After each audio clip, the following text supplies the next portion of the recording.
എല്ലാവർക്കും നമസ്കാരം.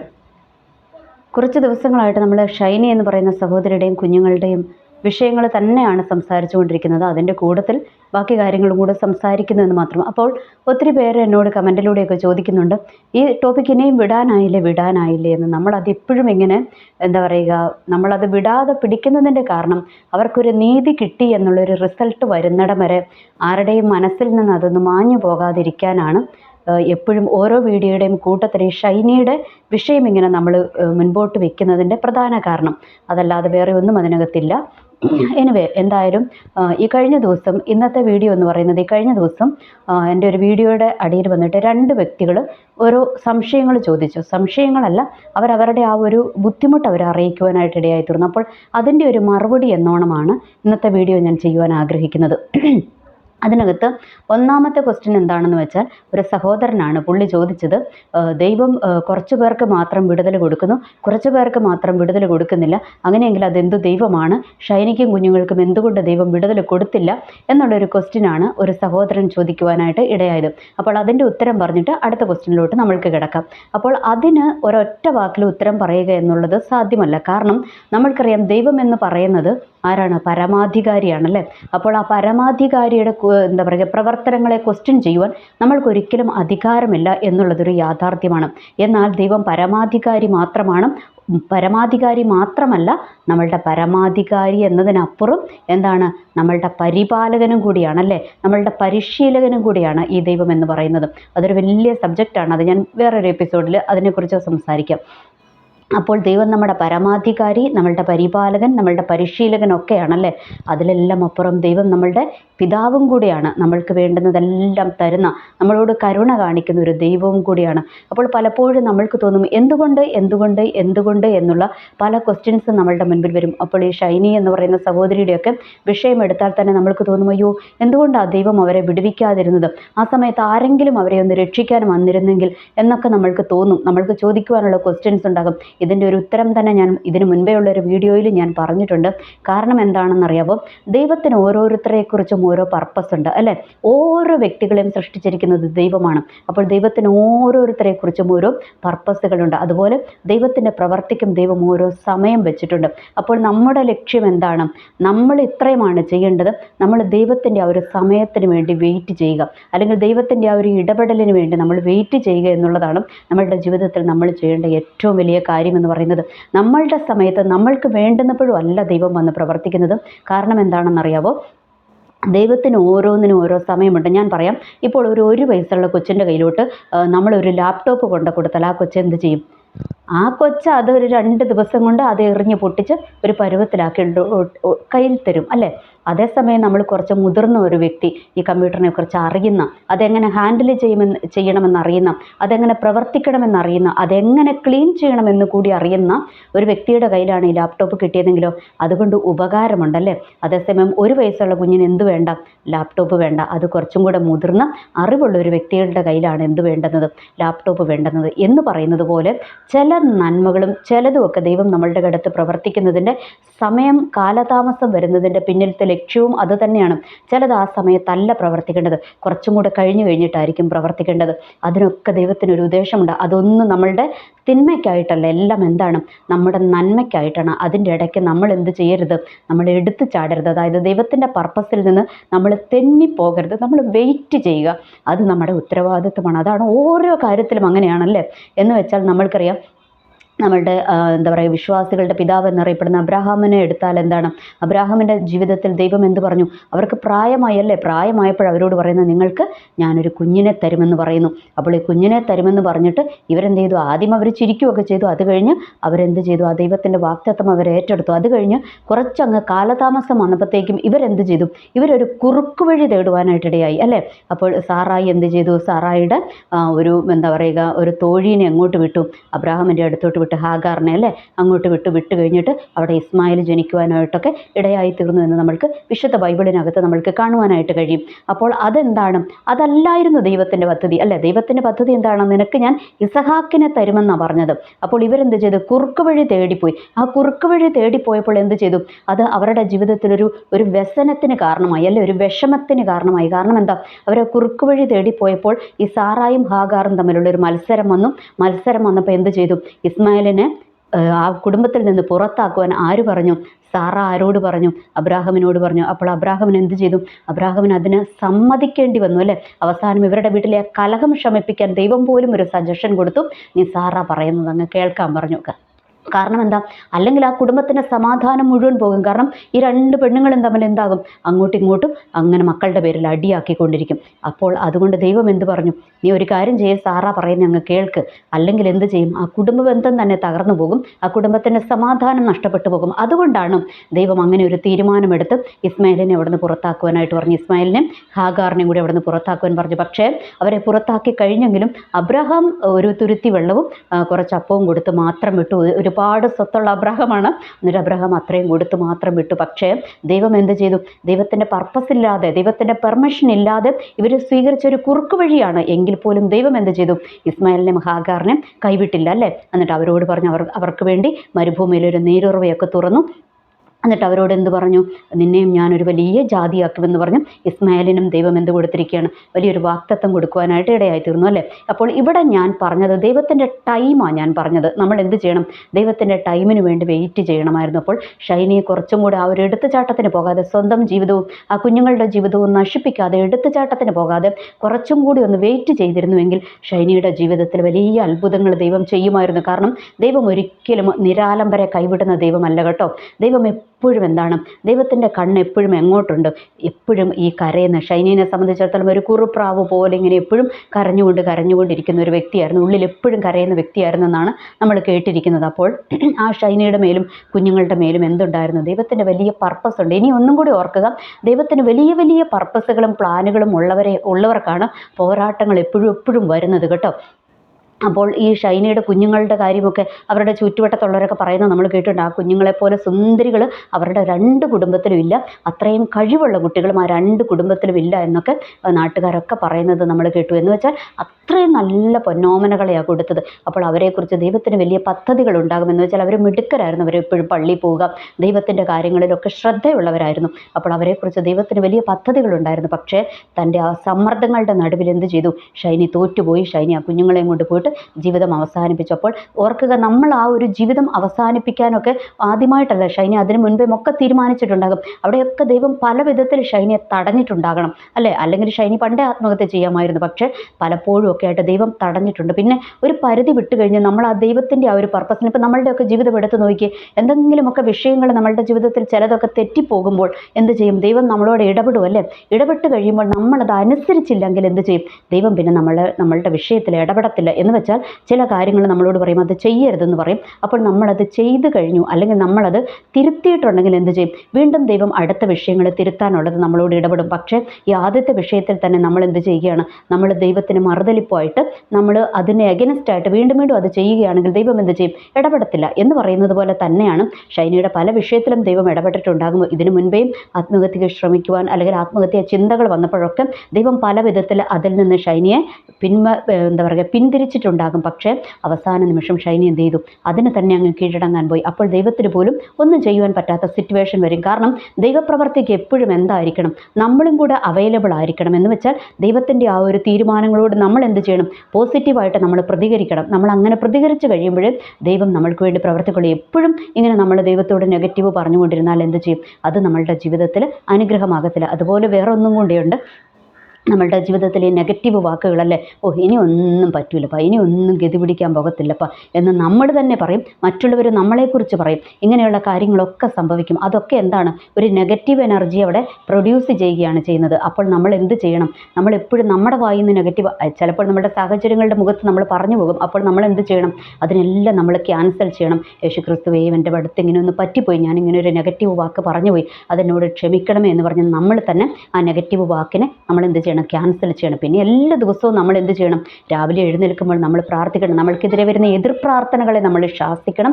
രണ്ടാമത് നമ്മളുടെ വായിൽ നിന്നോ അല്ലെങ്കിൽ നമ്മൾക്കെതിരായി മറ്റു വ്യക്തികൾ പറയുന്ന നെഗറ്റീവ് വാചകങ്ങളെയൊക്കെ നമ്മൾ എന്ത് ചെയ്യണം? അതിനെ ശാസിക്കുക തന്നെ വേണം. അപ്പോൾ ഇതൊക്കെയാണ് ഇതിനകത്തുള്ള ഉത്തരം എന്ന് പറയുന്നത്. മെയിൻലി എന്താണ്? നമ്മൾ ദൈവത്തിൻ്റെ സമയത്തിന് വേണ്ടി വെയിറ്റ് ചെയ്തിരിക്കണം. ആ സമയത്തിലേക്ക് നമ്മളെ എത്തിക്കാതിരിക്കാൻ പിശാച് ഭയങ്കരമായിട്ട് കളിച്ചുകൊണ്ടിരിക്കും. അപ്പോൾ നമ്മൾ അതിന് കീഴടങ്ങാതിരിക്കുക. ഒന്ന്. ഇനി രണ്ടാമത്തെ ഒരു സഹോദരിയാണ് ഒരു ക്വസ്റ്റ്യൻ ചോദിച്ചത്. ആ സഹോദരി പറഞ്ഞത്, ആ സഹോദരിയുടെ വീട്ടിലൊരു പാസ്റ്റർ പ്രാർത്ഥിക്കുവാനായിട്ട് ചെന്നു. പാസ്റ്റർ പ്രാർത്ഥിക്കുവാൻ ചെന്നിട്ട് അവരുടെ വീട്ടിൽ പറഞ്ഞ കാര്യം, ഒരാൾക്ക് വിടുതലുണ്ട്, ഒരാൾക്ക് വിടുതലില്ല എന്ന് പറഞ്ഞു. എന്ന് വെച്ചാൽ ആ കുടുംബത്തിലെ ഒരു വ്യക്തിക്ക് വിടുതലുണ്ട്, ഒരു വ്യക്തിക്ക് വിടുതലില്ല എന്ന് പറഞ്ഞു. അപ്പോൾ അതെന്താണ് അങ്ങനെയെന്ന് ആ സഹോദരി എന്നോട് ചോദിക്കുവാനിടയായി വന്നപ്പോൾ അതിൻ്റെ അടിയിൽ ഞാൻ ചെറിയൊരു റിപ്ലൈ കൊടുത്തു. പക്ഷേ ആ റിപ്ലൈ കൊണ്ടായിട്ടില്ല, അതിനൊരു വിശദീകരണം തന്നെ വേണം.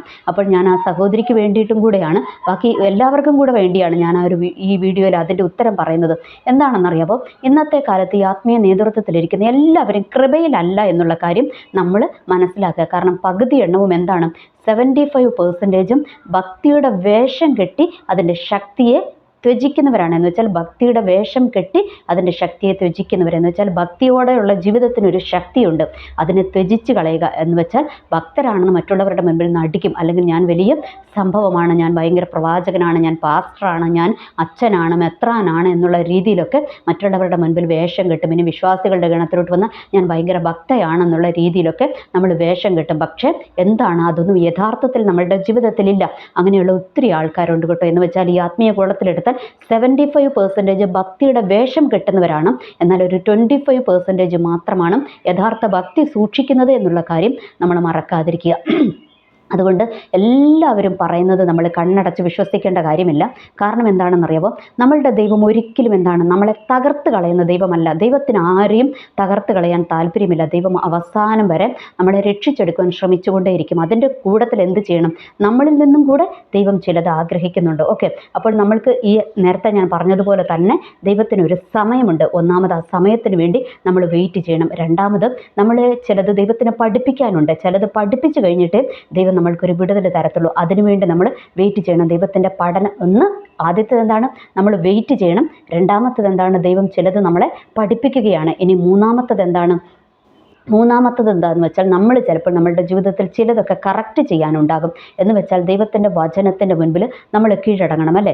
വചനത്തിൻ്റെ മുൻപിൽ നമ്മൾ ചിലതൊക്കെ കറക്റ്റ് ചെയ്യാനുണ്ടാകും. നമ്മളുടെ ജീവിതത്തിൽ നമ്മൾ ചിലതൊക്കെ കറക്റ്റ് ചെയ്യണം. അതിന് വേണ്ടിയിട്ടുള്ള ഒരു ടൈം പീരീഡ് ആയിരിക്കും ഉണ്ടാകുന്നത്. അപ്പോൾ ഈ 3 കാര്യങ്ങളാണ് ഈ വിഷയത്തിൽ ഉള്ളത് അതുകൊണ്ട് ഒരാൾക്ക് വിടുതലില്ല എന്ന് പറയുന്നത് ശുദ്ധ അസംബന്ധമാണ്. അത് ആ പുള്ളി ബുദ്ധി കൊണ്ട് പറഞ്ഞതാണ്. അത് നമ്മൾ മൈൻഡ് ചെയ്യേണ്ട കാര്യമില്ല. കാരണം എന്താണ്?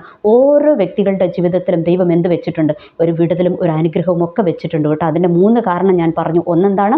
നമ്മൾ വെയിറ്റ് ചെയ്യണം, ദൈവത്തിൻ്റെ സമയത്തിന് വേണ്ടി വെയിറ്റ് ചെയ്യണം. രണ്ടാമത് എന്താണ്? ചിലതൊക്കെ നമ്മളെ ദൈവം പഠിപ്പിക്കുകയാണ്. മൂന്നാമത് എന്താണ്? നമ്മൾ കറക്റ്റ് ചെയ്യേണ്ടത് നമ്മൾ കറക്റ്റ് ചെയ്യുക തന്നെ വേണം. കഴിഞ്ഞ ദിവസം നമ്മൾ കണ്ടു അല്ലേ? ഒരാൾ പാസ്റ്ററുടെ വേഷം കെട്ടിയിട്ട് ആദ്യം പേപ്പറുകളിലൊക്കെ അച്ഛനാന്ന് പറഞ്ഞു, പിന്നെ പറഞ്ഞത് പാസ്റ്ററാന്ന് പറഞ്ഞു മാല പൊട്ടിച്ചുകൊണ്ട് പോയി എന്നൊക്കെയുള്ളൊരു കഥയൊക്കെ നമ്മൾ കേട്ടു. ആ പുള്ളിയും എന്താണ്? നല്ല സൂപ്പറായിട്ട് അന്യഭാഷ പറയുന്നതിൻ്റെ വീഡിയോ ഒക്കെ നമ്മൾ കേട്ടു അല്ലേ? അപ്പോൾ ഇതിൻ്റെ മുൻപേ ഉള്ള വീഡിയോയിലൊക്കെ ഞാൻ അന്യഭാഷയെക്കുറിച്ചൊക്കെ പറഞ്ഞിട്ടുണ്ട്. അന്യഭാഷ എത്ര തരമുണ്ട്? പല തരത്തിലുണ്ട്. കാരണം ഒന്ന് ദൈവികമായ അന്യഭാഷയുമുണ്ട്, പൈശാചികമായ അന്യഭാഷയുമുണ്ട്. ഈ പൈശാചിക അന്യഭാഷകൾ എന്താണ്? വേറൊരാൾ പറയുന്നത് കേട്ട് പറയുന്നത്, അല്ലെങ്കിൽ ദൈവാത്മാവിലല്ലാതെ പൈശാചികൻ കൊടുക്കുന്ന ചിലതൊക്കെ സംസാരിക്കുന്നതുണ്ട്. അപ്പോൾ അതൊക്കെ ഞാൻ ഇതിന് മുൻപേ ഉള്ള വീഡിയോയിൽ എൻ്റെ ചാനൽ ചെക്ക് ചെയ്താൽ അറിയാം. അതിനകത്ത് ഞാൻ പറഞ്ഞിട്ടുണ്ട്. സ്പിരിച്വൽ വാർഫെയർ എന്നുള്ളൊരു ടോപ്പിക്കിനകത്ത് ഞാൻ ഈ സംഭവങ്ങളൊക്കെ പറഞ്ഞിട്ടുണ്ട്. അതുകൊണ്ട് നമ്മൾ എന്താണ്? എല്ലാവരെയും വിശ്വസിക്കേണ്ട കാര്യമില്ല. അപ്പോൾ ഈ കഴിഞ്ഞ ദിവസം ഇന്നലെ എൻ്റെ ഒരു ഫ്രണ്ട് എന്നെ വിളിച്ചിട്ട് പറഞ്ഞു അവരുടെ ചർച്ചിൽ അന്ന് വെള്ളിയാഴ്ച ഏതോ ഒരു ആരാധനയ്ക്ക് പോയതാണ്. അപ്പോൾ ആരാധനയ്ക്ക് പോയപ്പോൾ അവിടെ നിനക്കിട്ടൊരു കുട്ട് തന്നു എന്ന് പറഞ്ഞു. അപ്പോൾ ഞാൻ ചോദിച്ചു, നിങ്ങളുടെ പാസ്റ്റർ എന്തിനാണ് എന്നെ കുട്ടുന്നത്? ഞാൻ പുള്ളിയുടെ കാര്യമൊന്നും പറയുന്നില്ലല്ലോ. ഞാൻ സംസാരിച്ചത് കുറേ ഇപ്പായിട്ട് എൻ്റെ വീഡിയോ മുഴുവൻ ഈ ഷൈനി എന്ന് പറയുന്ന സഹോദരിനെ കുറിച്ചല്ലേ സംസാരിക്കുന്നത്. പിന്നെ നിങ്ങളുടെ പാസ്റ്റർ എന്തിനാണ് എന്നെ കൊട്ടാൻ വരുന്നതെന്ന് പറഞ്ഞു. അപ്പോൾ പറഞ്ഞു എന്താ അറിയത്തില്ല, പുള്ളി കൊട്ടി എന്ന് പറഞ്ഞു. അപ്പോൾ ഞാൻ വിചാരിച്ചു പുള്ളി എന്തിനാ അപ്പോൾ എനിക്കിട്ട് കൊട്ടാൻ പോയതെന്ന് വിചാരിച്ചു. എന്നിട്ട് ഞാൻ അദ്ദേഹം എടുത്തു തന്ന ആ ഒരു ലിങ്ക് ഇങ്ങനെ എടുത്ത് നോക്കുവാനായിട്ട് ഇടയായിത്തീർന്നു. അപ്പം പുള്ളി മൊത്തം യൂട്യൂബേഴ്സിനെയാണ് കൊട്ടിയേക്കുന്നത്. എനിവേ അതവിടെ നിൽക്കട്ടെ. അപ്പോൾ ഈ പുള്ളി കൊട്ടുന്നതിന് വേറൊരു കാര്യമുണ്ട്. ഈ പുള്ളിനെ എനിക്കറിയാം, പുള്ളിക്ക് എന്നെ അറിയാം. അപ്പോൾ ഈ ആ ചർച്ചിലുള്ള കുറേ പേര് എനിക്ക് സപ്പോർട്ട് ചെയ്യാമെന്നും അറിയാം. അപ്പോൾ പുള്ളി വിചാരിച്ചു അതുകൊണ്ട് ഞാനത് കാണിയാലെന്ന് പുള്ളിക്കറിയാം. കാരണം ഞാൻ ആകെ ഈ സൺഡേ ഉള്ള ആരാധനയ്ക്ക് മാത്രമേ അതും ഞാൻ പോകുന്ന ചർച്ചിൽ പോകത്തുള്ളൂ. അവിടെയും ചുമ്മാ ഒരു അന്ധവിശ്വാസിയായിട്ട് ഇരിക്കുമല്ല, എനിക്ക് ആവശ്യമുള്ളത് ഞാൻ ഏറ്റെടുക്കും. ബാക്കിയുള്ളതൊക്കെ ഈ ചെവി കൊടുക്കട്ടെ, ഈ ചെവി കൂടെ പുറത്തു വിടും. അപ്പോൾ എന്നെ സംബന്ധിച്ചിടത്തോളം ഞാൻ എൻ്റെ വീട്ടിൽ എൻ്റെ റൂമിലിരുന്ന് ഞാൻ ദൈവത്തോട് പ്രാർത്ഥിക്കുകയും വചനം വായിക്കുകയും ചെയ്യുമ്പോഴാണ് എനിക്ക് കൂടുതൽ ദൈവത്തിൽ നിന്നുള്ള അനുഗ്രഹങ്ങൾ കിട്ടുന്നതും ഞാൻ ദൈവം എന്നോട് സംസാരിക്കുന്നതും വചനത്തിലൂടെ സംസാരിക്കുന്നതും വചനത്തിൻ്റെ പുതിയ വെളിപാടുകളെയൊക്കെ തരുന്നത് അപ്പോഴാണ്. അതുകൊണ്ട് എനിക്ക് ഒത്തിരി സമയം ഇങ്ങനെ പബ്ലിക്കിൻ്റെ ഇടയിലിരുന്ന് ഒത്തിരി വേറൊരാൾ സംസാരിക്കുന്നത് കേട്ടിട്ട് അങ്ങനെ ഒരു രീതിയല്ല എൻ്റെ. അത് ഓരോരുത്തർക്കും ദൈവം ഓരോ കൃപയാണല്ലോ കൊടുത്തിരിക്കുന്നത്. അതുകൊണ്ട് ഇതായിരുന്നു. അപ്പോൾ ഈ പുള്ളിയോട് ഞാൻ ചോദിച്ചു, ഈ പുള്ളി ഇങ്ങനെ കൊട്ടുന്നത് കേൾക്കാനാണോ താങ്കളൊക്കെ ഈ എന്താ പറയുക ഈ വെള്ളിയാഴ്ച ഈ പൊരുവീരത്ത് പോകുന്നതെന്ന് ചോദിച്ചു. അപ്പോൾ നിങ്ങളുടെ പാസ്റ്ററിന് മാനസാന്തരമൊന്നും ഇല്ലല്ലോ. അപ്പോൾ പുള്ളി പറഞ്ഞു, അതൊന്നുമല്ല, നിൻ്റെ വീഡിയോ ഒക്കെ പാസ്റ്റർ കാണുന്നുണ്ടെന്ന് തോന്നുന്നു. കാരണം ഈ പുള്ളി എൻ്റെ ഫ്രണ്ടാണ്. അപ്പോൾ ഈ പുള്ളി എൻ്റെ വീഡിയോകളെല്ലാം കാണുമെന്ന് വെച്ചാൽ എന്നെ പ്രോത്സാഹിപ്പിക്കുന്ന രീതിയിൽ എൻ്റെ വീഡിയോ എല്ലാം കാണും. എന്നിട്ട് എന്നെ ചിലതൊക്കെ കറക്റ്റ് ചെയ്യുകയും ചെയ്യും. അപ്പോൾ ഈ പുള്ളി പറഞ്ഞു, ചിലപ്പോഴൊക്കെ ഈ പാസ്റ്ററിൻ്റെ ആരാധനയുടെ സമയത്ത് ഞായറാഴ്ച ആരാധനയിൽ പോലും ചിലപ്പോൾ നിൻ്റെ വീഡിയോയുടെ ഒരു സമ്മറിയൊക്കെ ചിലപ്പോൾ പുള്ളി പറയുന്നത് കേൾക്കാമെന്ന് പറഞ്ഞു. ഞാൻ പറഞ്ഞു, നല്ല കാര്യമല്ലേ, പുള്ളി അവിടെ ഇരുന്ന് കൊട്ടുവോ തട്ടുവോ എന്ത് വേണമെങ്കിലും ചെയ്യട്ടെ, പുള്ളി എൻ്റെ വീഡിയോ കാണുന്നുണ്ടെങ്കിൽ അത് നല്ല കാര്യമല്ലേ, എനിക്കൊരു വ്യൂ കിട്ടുമല്ലോ എന്നും കൂടെ ഞാൻ പറഞ്ഞത് വിട്ടു. അപ്പോൾ പുള്ളി പിന്നെ ഒത്തിരി കാര്യങ്ങൾ ഇങ്ങനെ സംസാരിച്ച് കഴിഞ്ഞപ്പോഴാണ് ആ പുള്ളിയുടെ ഒത്തിരി കാര്യങ്ങളൊക്കെ ഇവർക്കറിയാം. ഇപ്പോൾ ഇതൊക്കെ എന്നോട് പറഞ്ഞ് ഞാൻ ഇനി അതൊക്കെ വല്ലോ പബ്ലിക്കാക്കൂ എന്നൊക്കെ പുള്ളിക്ക് ഭയമുണ്ട്. അതുകൊണ്ടാണ് പുള്ളി എപ്പോഴും എന്നെ ഒരു നോട്ടപ്പുള്ളിയാക്കി വെക്കുന്നതെന്ന് ഞാൻ പറഞ്ഞു. എന്തായാലും ആ വിഷയം അവിടെ കൊണ്ട് അവസാനിപ്പിച്ചു. കാരണം ദൈവം, ഞാൻ പറഞ്ഞല്ലോ, ഈ ചാനലിൻ്റെ പിന്നിൽ ഒരു വലിയ കഥയുണ്ട് കേട്ടോ. അതൊക്കെ ഞാൻ പിന്നീട് പറയാം. കാരണം ഇപ്പം പറഞ്ഞ വീഡിയോ നീണ്ടുപോകും. അതിൻ്റെ പിന്നിലൊക്കെ വലിയ കഥയുണ്ട്. കാരണം ഇത് ദൈവം എന്നെ ഏൽപ്പിച്ച ഒരു പർപ്പസിന് വേണ്ടി ദൈവം എന്നെ ഏൽപ്പിച്ചതാണ്. അപ്പോൾ അതിൻ്റെ പിന്നിൽ കുറച്ച് കഥകളൊക്കെ ഉണ്ട്. അപ്പോൾ അത് ഞാൻ പറയാം. അതുകൊണ്ട് ഞാൻ പറഞ്ഞു, ഞാൻ വിശ്വസിക്കുന്ന ദൈവത്തിൻ്റെ പർപ്പസിലോട്ട് ദൈവം നമ്മളെ എത്തിക്കുന്നതിന് മുൻപേ എന്താണ് കുറേ പ്രതികൂലങ്ങൾ ഇങ്ങനെ വന്നുകൊണ്ടിരിക്കും. അതൊന്നും നമ്മൾ മൈൻഡ് ചെയ്യണ്ട. ഞാൻ പിന്നെ പൊതുവെ ഒന്നും അങ്ങനെ മൈൻഡ് ചെയ്യുന്ന ആളല്ല. ഞാൻ വിശ്വസിച്ചിരിക്കുന്ന ദൈവം ആരാന്ന് എനിക്ക് നന്നായിട്ട് അറിയാം. അതുകൊണ്ട് ആ ഒരു വഴിക്ക് നീങ്ങുന്ന ആളാണ്. അതുകൊണ്ട് അതൊന്നും എന്നെ ബാധിക്കുന്ന വിഷയങ്ങളല്ല എന്ന് എന്നെ അറിയുന്നവർക്ക് നന്നായിട്ട് അറിയാം. അപ്പോൾ അതൊന്നുമല്ല ഞാൻ പറഞ്ഞു വന്നത്. എന്ന് വെച്ചാൽ ഓരോ ആത്മീയ നേതൃത്വത്തിലിരിക്കുന്നവരും പല വിധത്തിലുണ്ട്. അത് പാസ്റ്റർമാരാകട്ടെ, അച്ഛനാകട്ടെ, പല വിധത്തിലുണ്ട്. ഇവർ ചിലപ്പോഴെന്താകും പലതിനും എന്തുണ്ടായിട്ടുണ്ടാവില്ല, എല്ലാം മിക്കതും കൃപയിൽ നിന്ന് കൃപ നഷ്ടപ്പെട്ടു പോയതായിരിക്കും പലതും. ഇനി രണ്ടാമത്തത് എന്താണ്, ഇവർക്ക് ഇവരെക്കുറിച്ച് തന്നെ ഒരു ബോധമില്ല. എന്നിട്ട് അദ്ദേഹം പറഞ്ഞു പിന്നെ ഈ എന്താ പറയുക യൂട്യൂബിൽ ഞങ്ങളെപ്പോലെയുള്ളവരൊന്നും സ്വർഗ്ഗത്തിൽ പോകത്തില്ല എന്നാ പറഞ്ഞു. അപ്പം ഞാൻ പറഞ്ഞു, അപ്പം ഞങ്ങളെപ്പോലെയുള്ളവർ പോകത്തില്ലെങ്കിൽ ഞങ്ങളുടെ വീഡിയോ കണ്ടിട്ട് അത് സഭയിൽ വിളിച്ച് പറയുന്ന ഈ പുള്ളി പോകുമോ എന്ന് ചോദിച്ചു. അത് അതിനെ കഴിഞ്ഞും വലിയ ഭാവമല്ലേ, അപ്പോൾ പുള്ളി പോകുമോ എന്ന് ചോദിച്ചു. അപ്പം അങ്ങനെ കുറച്ച് തമാശയോടെ ഞങ്ങൾ ആ ടോക്കിംഗ് അവിടെ അവസാനിപ്പിക്കുവാനായിട്ട് ഇടയായിത്തീർന്നു. കാരണം എന്താണെന്ന് വെച്ചാൽ ഞാൻ പറഞ്ഞു വന്നത്, നമ്മളെന്താണ് നമ്മളുടെ ജീവിതത്തിൽ തെറ്റുകളും കുറ്റങ്ങളും ഒക്കെ ആരുടെ ജീവിതത്തിലും വരാമല്ലേ. ഇപ്പോൾ എൻ്റെ വീഡിയോയിലെല്ലാം ഞാൻ പറയുന്നത് ദൈവത്തിൻ്റെ ഹിതത്തിനനുസരിച്ചാണോ നീങ്ങുന്നതെന്ന് എനിക്ക് അറിഞ്ഞുകൂടാം. പക്ഷേ ഞാൻ ദൈവത്തോട് ചോദിക്കും, ഓരോ വീഡിയോ കഴിയുമ്പോൾ ഞാൻ ദൈവത്തോട് ചോദിക്കും, ദൈവമേ ഇതിനകത്ത് കറക്ഷൻസ് വേണ്ടുന്നത് മുൻപോട്ട് കറക്ഷൻസ് തരണേ എന്ന് പറഞ്ഞാണ് ഞാൻ ഓരോ വീഡിയോ മുന്നോട്ട് പോകുന്നത്. അപ്പോൾ ഞാൻ ദൈവം എന്നോട് പറയുന്ന കറക്ഷൻസുകൾ ഏറ്റെടുക്കുവാൻ ഞാൻ തയ്യാറാണ്. എന്നാൽ ചിലതൊക്കെ മുഖത്ത് നോക്കി പറയേണ്ടതുണ്ട്. അത് ദൈവം എന്നെ ഏൽപ്പിച്ചതാണ്. അത് ഞാൻ പറയുക തന്നെ ചെയ്യും. അപ്പോൾ ഞാൻ പറഞ്ഞു വന്നത് എന്താണ്, ദൈവത്തിന് ഓരോരുത്തരെക്കുറിച്ച് ഓരോ പർപ്പസ് ഉണ്ട്. നമ്മൾ എന്ത് ചെയ്യണം, അതിനുവേണ്ടി വെയിറ്റ് ചെയ്യണം. പിന്നെ അവരിവരും പറയുന്നത് നമ്മളുടെ ഡെസ്റ്റിനി തീരുമാനിക്കുന്നത് നമ്മളും ദൈവവുമാണ് കേട്ടോ. ദൈവം നമ്മൾക്കൊരു ഡെസ്റ്റിനി വെച്ചിട്ടുണ്ട്. നമ്മൾ എന്ത് ചെയ്യണം, അതിന് ദൈവത്തോട് നമ്മൾ സഹകരിക്കണം അല്ലേ. ദൈവമാണ് നമ്മുടെ ഡെസ്റ്റിനി തീരുമാനിക്കുന്നത്. നമ്മളതിന് സഹകരിക്കണം. മറ്റുള്ളവരാരുമല്ല നമ്മുടെ ഡെസ്റ്റിനി തീരുമാനിക്കുന്നത്. ഇനി നമ്മൾ സ്വർഗ്ഗത്തിൽ പോകുമോ ഇല്ലയോ എന്നുള്ളതൊന്നും ഒരു പാസ്റ്ററിൻ്റെ കയ്യിലോ ഒരു അച്ഛൻ്റെ കയ്യിലോ ഒരു മെത്രാൻ്റെ കയ്യിലോ അല്ല ഇരിക്കുന്നത്. അതൊക്കെ ആരുടെ കയ്യിലായിരിക്കുന്നത്, അത് ദൈവത്തിൻ്റെ കയ്യിലായിരിക്കുന്നത്. ഈ പറയുന്ന ഇവരൊക്കെ പോകുമെന്നും ദൈവത്തിന് മാത്രമേ അറിയത്തുള്ളൂ. അപ്പോൾ അതുകൊണ്ട് എന്താണ് ഞാൻ പറഞ്ഞു വന്നത്, എല്ലാം ഒന്നും നമ്മൾ എടുക്കേണ്ട കാര്യമില്ല. ഇനിയിപ്പോൾ വിടുതലുണ്ടോ വിടുതലില്ലയോ എന്നൊക്കെ തീരുമാനിക്കുന്നത് ദൈവമാണ്, ഒരു വ്യക്തികളല്ല തീരുമാനിക്കുന്നത്, അല്ലെങ്കിൽ ഏതെങ്കിലും പാസ്റ്റർമാരല്ല തീരുമാനിക്കുന്നത്. അതുകൊണ്ട് ആ സഹോദരിയോട് ഞാൻ പറഞ്ഞു, അതിനകത്തെ ഞാൻ റിപ്ലൈ കൊടുത്തിട്ടുണ്ടായിരുന്നു, നിങ്ങൾ വിഷമിക്കേണ്ട കാര്യമില്ല, നമ്മൾ എന്ത് ചെയ്യണം, വെയിറ്റ് ചെയ്യണം. പിന്നെ നമ്മൾ വചനം വായിക്കുക, നന്നായിട്ട് വചനം വായിക്കുക. അപ്പോൾ നമ്മളുടെ ജീവിതത്തിൽ കറക്ഷൻസ് വേണ്ടുന്നത് ദൈവം നമ്മൾക്ക് കറക്റ്റ് ചെയ്യും. ചിലതൊക്കെ നമ്മൾക്ക് പെട്ടെന്ന് കറക്റ്റ് ചെയ്യാൻ പറ്റുന്നതായിരിക്കില്ല. അപ്പോൾ നമ്മൾ എന്ത് ചെയ്യണം, ദൈവമേ അതൊന്ന് കണ്ടെത്തുവാൻ കഴിഞ്ഞാൽ തന്നെ അത് വലിയ കാര്യമാണല്ലേ. അപ്പോൾ നമ്മളത് ദൈവത്തോട് ദൈവമേ ഇന്ന കാര്യങ്ങളുണ്ട്, അതൊക്കെ അതിനകത്തുനിന്ന് ഒരു വിടുതൽ എനിക്ക് തരണമേ എന്ന് നമ്മൾ പ്രാർത്ഥിച്ചാൽ നമ്മളെ വിടുവിക്കുന്ന ദൈവമാണ്. അപ്പോൾ ഫൈനലി ഞാൻ പറഞ്ഞു വെക്കുന്നത് എന്താണ്, ദൈവത്തിന് വേണ്ടി നമ്മൾ വെയിറ്റ് ചെയ്യുക, ദൈവത്തിൻ്റെ സമയത്തിന് വേണ്ടി വെയിറ്റ് ചെയ്യുക. പിന്നെ രണ്ടാമത്, ദൈവം നമ്മളെ പഠിപ്പിക്കുന്നതായിരിക്കും, അതിന് നമ്മളെ വിട്ടുകൊടുക്കുക. മൂന്നാമത്തത് എന്താണ്? നമ്മൾ കറക്ഷൻ ചെയ്യേണ്ടത്, നമ്മൾ കറക്ഷൻ ചെയ്യുക. അപ്പോൾ ദൈവം നമ്മളുടെ ജീവിതത്തിൽ പ്രവർത്തിക്കും. ദൈവം ആരും കൈവിടുന്ന ദൈവമല്ല കേട്ടോ. ദൈവം ആരും നശിച്ചു പോകണമെന്ന് ആഗ്രഹിക്കുന്നവനല്ല. അത് ദൈവത്തിൻ്റെ വചനത്തിൽ തന്നെ പറഞ്ഞിട്ടുണ്ട്. ആരും നശിച്ചു പോകണമെന്ന് എൻ്റെ സ്വർഗസ്ഥനായ പിതാവ് ആഗ്രഹിക്കുന്നില്ല എന്ന് വചനത്തിൽ തന്നെ പറയുന്നുണ്ട്. അപ്പോൾ ആരും നശിക്കണമെന്ന് ദൈവം ആഗ്രഹിക്കുന്നില്ല. നമ്മൾ എന്താ പറയുക, നമ്മളെ തന്നെ നാശത്തിന് വേണ്ടി നമ്മൾ ഏൽപ്പിച്ചു കൊടുക്കാതിരുന്നാൽ മതി. എനിവേ, എല്ലാവർക്കും നല്ലൊരു ദിവസം ആശംസിക്കുന്നു. നന്ദി, നമസ്കാരം.